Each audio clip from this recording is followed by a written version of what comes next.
Naku guys, eto, nakikita nyo ba yun sa taas, no? So, si Lepiste. Aba, dinidemanda si Attorney Claire, no? Cyber libel naman. What the heck?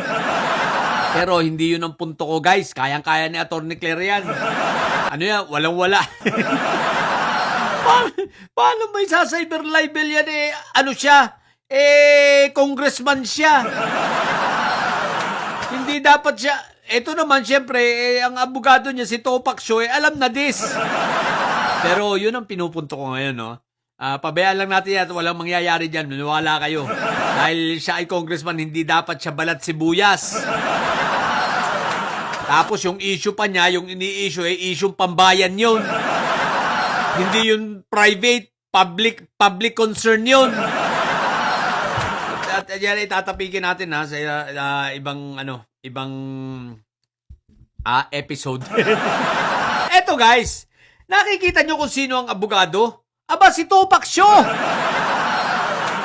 Aba, guys.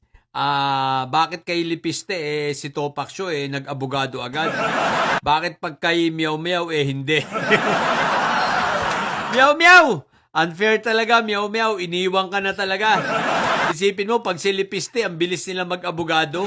Bakit pag ikaw, wala na, ayaw nila mag-pro bono. O baka naman wala ka daw ibabayad. Itong mga abogado ito, takaw to sa pera. Pero guys, isipin mo medyo mabalasin dito si Lepiste. Ang lawyer niya si Topak Sio. Ay Diyos ko po, Rudy. May nagtanong kanina sa akin, di ba? Nag-post ako sa FB, sabi ko, Topak Sio, anong pangalan nito? Turon. Tsaka si Kapitan Vic Rodriguez. Kapitan Vic Rodriguez, dati po kasing barangay captain yun. So sabi ko, wala ba sa inyong magpo-pro bono para dito kay Meow Meow? May nagtanong ngayon, bakit daw hindi ko isinama si Jimmy Bundok?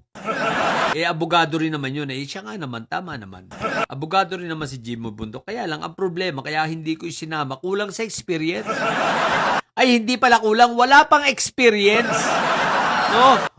Hindi pa nakahawak ng kliyente yon. So, hindi siya pwedeng isama sa listahan ng abogado tablatalo. Yung tatlo, abogado tablatalo talaga yon. Kita mo, halos lahat ng mga hinawakan nun pag hindi tabla, talo. Isama mo pa si Sal Panelo, pero si Sal Panelo, medyo tahimik naman ngayon, Kaya yung tatlo lang ang medyo talaga maingay, Pero pinakamaingay si Topak Sio. So, hindi nyo napansin, yung mga hinahawakan niyang kaso, pag hindi tabla, talo. Nito mga nagdaang araw, mas madalas ang talo. Kaya abogado de tabla talo. So hindi pa nalilinya si Jimmy Bundok kasi nga wala pa naman yung naitabla talo. Dahil wala pa naman nahahawakang kliyente yun. So wala pa, hindi pa siya ka-level nitong tatlong ito. So at least itong tatlong ito tabla talo. So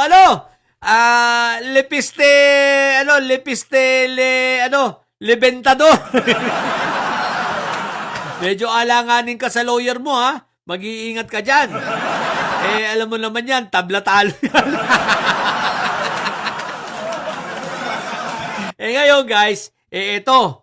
Aside from dito, pero ito ang pinupunto ko, guys. What the heck? Si Topak Sio, no? Talagang nasa likod agad pangalan ito? Ni Lebentador, Tapos pinabayaan lang si Meow Meow. Si Meow Meow, nag-iisa na lang. Sino kayang kukuning abogado nun? Parang ayaw mag-volunteer nitong tatlong ito, Samantalang sa iba, mag-automatic, mag-volunteer agad to, mag-iingay ito. Kung hindi si Meow Meow ang kung hindi lang si Rason ang nakabangga nito ni Meow Meow, malamang ang ingay na nitong tatlong ito. Lalo na si Topak Sio, sigurado yan. At sasabihin niyan, ako ang mag-aabogado kay Meow Meow. Anyari kaya, no? Pero wala eh. Tahimik eh. Baka naman wala ng pera. Hindi, may pera naman yung si Meow Meow eh. Kahit pa paano, may pera yun. May pambayad ng abogado yun. May pambayad kay ano yun. Sino man sa tatlong ito. Pero baka ayaw lang ng tatlong ito. Siguro sabi, hindi natin kaya yan. Rason yan. Hoy, ang dami nyo ng rason ah. Porque si rason ang kalaban eh. Ang dami nyo ng rason. Diba? Pero unfair. O mga didilis. Yung mga taga-suporta ni Meow Meow, oh. Kita nyo naman ha, napaka-unfair nitong mga didilis na lawyer na ito ha.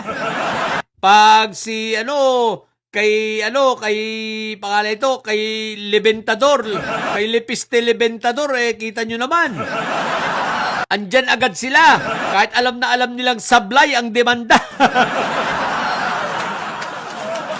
Congressman ka? Tapos yung pinasok mong kontrata ay sa gobyerno, magdidemanda ka? Kahit pa sabihin mong ikaw ay private company, pero ang pinasok mo ay nasa gobyerno, natural. Public public interest yan. At may karapatan ang publikong malaman. Dahil ang prangkisang nasa kumpanya mo, ay galing sa gobyerno. Ipinahiram ng gobyerno. Kaya yan, nautunan naman. Nakautunan naman si Topak Show. Nakabola na naman. Ay nako, nakabola na naman isang ubat, isang aang-angang kongresista. So yun lang, kinakawawa nyo si Meow Meow, kayo talaga ha, sa mga bobong didilis at may sayad ha, ang tatay nyo ay karton. Manatili kayong mga bobo at may sayad sapagkat ang may sayad ay laging high blood. Meow! Bye!